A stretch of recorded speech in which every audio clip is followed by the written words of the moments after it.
Hi students, LJ from RKNX. മറ്റൊരു question രണ്ടാമത്തെ chapter റീഡറിലെ example question ആണ്.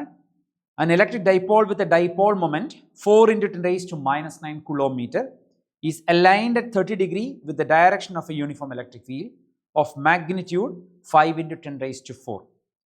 Calculate the magnitude of torque acting on the dipole.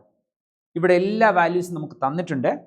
Dipole moment 4 × 10⁻⁹. Dipole moment P എന്ന letter കൊണ്ടാണ് നമ്മൾ represent ചെയ്യുന്നത്. Dipole moment തന്നിരിക്കുന്നത് 4 × 10⁻⁹ coulomb metre. Okay, പിന്നെ angle തന്നിരിക്കുന്നു. Angle is 30 degree. Theta is equal to 30 degree. മൂന്നാമത്തെ value uniform electric field value തന്നിരിക്കുന്നു 5 × 10⁴. Electric field is 5 × 10⁴. Direct question ആണ്, newton per coulomb. Direct question ആണ്.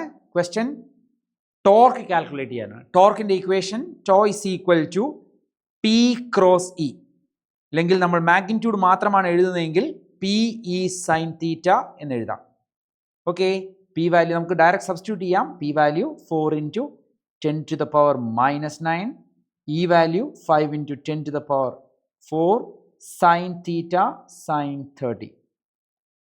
സിംപ്ലിഫൈ ചെയ്താൽ 4 × 5 is 20 into 10⁻⁹ and 10⁴ 10⁻⁵. Sign 30 value 1/2 ആണ്. 2ഉം cut ചെയ്താൽ 10 വരും. Finally answer 10⁻⁻⁴.